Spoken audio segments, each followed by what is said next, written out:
जनक पेशे से एक बहुत अच्छी वकील थी, लेकिन कहते हैं ना, बहू कितनी भी बड़ी तोप क्यों ना हो, सास के सामने तो भीगी बिल्ली ही होती है।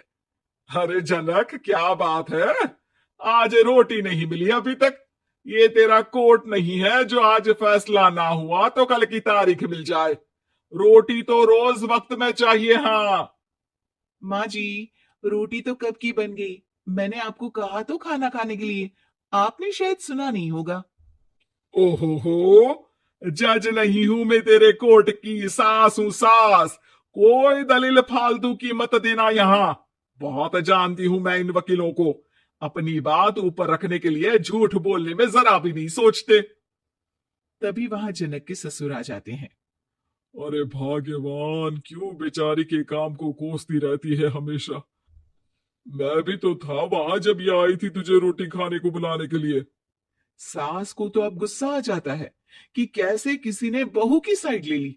अरे वाह जी वाह। वो तो मैं जानती थी कि कोई ना कोई गवाह तो ये पेश कर ही देगी।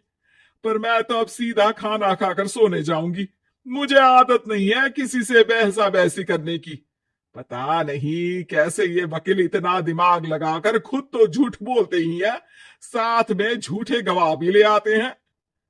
जनक को सास के ताने सुनने की अब आदत सी पड़ जाती है। एक दिन जनक वकील की ड्रेस पर काला कोट पहनकर कोर्ट के लिए निकल ही रही होती है कि अरे कहाँ चली काला कौवा बनकर? टोक दिया ना। अब कोर्ट तो वकील वाली ड्रेस पहनकर ही जाऊंगी ना। वाह भाई वाह, दामिनी तो मैंने भी देखी है। सन्नी पाजी ने ऐसा ही कोट पहना था और कहा था कि तारीख पर तारीख, तारीख पर तारीख। मतलब कि कोई बात करनी है तो बोलिए, वरना वक्त नहीं है मेरे पास खराब करने के लिए। अरे पता नहीं तुझ में क्या देखा मेरे बेटे ने, सारा दिन वकीलों वाली बहस करती है, भोली भाली सास के साथ। अच्छा सुन, जो इतनी बहस मेरे आगे करती है ना, जरा अपने बॉस से कर ले, जो 1 साल भी ना हुए तेरी शादी को और काले कपड़े पहना दिए। अंदर जाओ और लाल कोट पहन कर आ, पता तो चले कि नई नवेली शादी हुई है। अरे माँ जी, कोर्ट में मेरा बॉस क्या करेगा? ये तो पूरे देश की ड्रेस है वकीलों के लिए।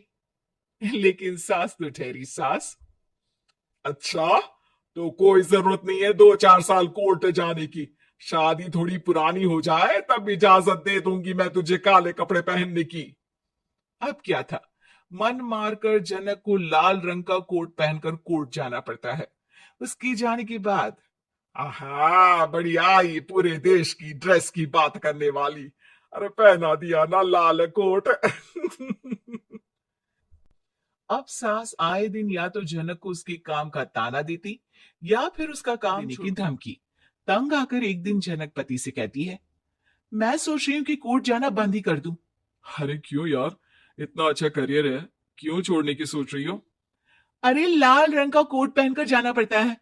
हर बात पर सास ताना देती है कि वकील तेज होते हैं, सवाल जवाब करते हैं, झूठी दलीलें देते हैं। अरे तो ठीक है ना, वो जो कहती है अपनी समझ से कहती है, लेकिन तुमको तो पता है ना कि सच्चाई क्या है। जनक को पति की बात से हौसला मिलता है। भी घर पर कुछ लोग आ जाते हैं। अरे आइए आइए पंच साहब, कैसे आना हुआ? अरे भाई साहब, सुना है कि आपकी बहू वकील है।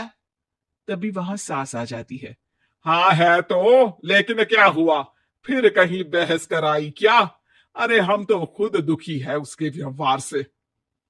अरे भाभी जी, आपको तो पूरा मोहल्ला जानता है कि आप कितना बोलती है। फिर हम यहाँ बहू रानी की कोई शिकायत नहीं, बल्कि अपनी परेशानी लेकर आए हैं। ससुर जी खुश हो जाते हैं। हाँ हाँ, मैं भी बहू को बुलाता हूँ। जनक वहां आती है, सबको नमस्ते करके बैठ जाती है। बहू रानी, हमारे गांव में बड़ी मुसीबत आ गई है। अब तो पूरे गांव की जिम्मेदारी मानो तुम्हारे कंधों पर है। अरे ना ना, इससे तो घर की जिम्मेदारी पूरी नहीं होती। ये गांव की जिम्मेदारी क्या लेगी? भाभी जी, आप चुप हो जाओ। यहाँ पढ़े लिखे लोगों की बात हो रही है। आप जाओ, जरा रसोई से सबके लिए चाय लेकर आओ। मैं कॉफी लूंगी। हाँ हाँ, वकील साहिबा के लिए कॉफी। सास सर पैर सब पटक कर वहां से निकल जाती है। बहू, गांव में पानी नहीं आ रहा है। पड़ोसी राज्य ने हमारा पानी रोक रखा है। इसका मामला तो बड़ी कोर्ट में चलेगा पंच जी, लेकिन ऐसा क्यों? वो राज्य हम लोगों से पानी के पैसे मांग रहा है। अब आधे गांव में पानी की सप्लाई खत्म हो गई है बोरानी। अच्छा पंच साहब, बात गांव की है तो मैं जरूर केस लड़ूंगी। यहाँ एक बार फिर सास की एंट्री हो जाती है। अरे वाह जी वाह, ये काम करवा लो, आप हमारी बहू से बहुत अच्छा करती है। मैं हूं सीधी सादी सास। इस लड़की ने कैसे लड़ लड़ कर मुझे साइड कर रखा है, ये तो अब आपको पता चल ही जाएगा। अरे भाभी जी, आपकी आवाज तो पूरे गांव को सुनाई पड़ती है जब आप बहू रानी को सुंदर वचन सुना रही होती हैं।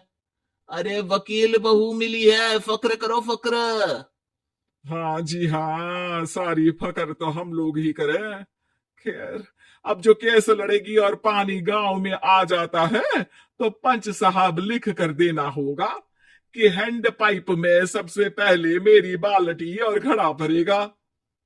अरे फिर तो हम बहू रानी के नाम पर घर पर ही सप्लाई दे देंगे, लेकिन ये इतना आसान नहीं है। बहू, गांव के पास अभी वकील करने की भी पैसे नहीं है तो। अरे पंच साहब, ये मेरे गांव का मामला है, मैं आपसे एक भी पैसा नहीं लूंगी। सास को बहू की बात पर गुस्सा आ जाता है, लेकिन सबके जाने के बाद झनक मन लगाकर गांव की परेशानियों को दूर करने में लग जाती है। और वो दिन भी आता है कि झनक केस जीत जाती है।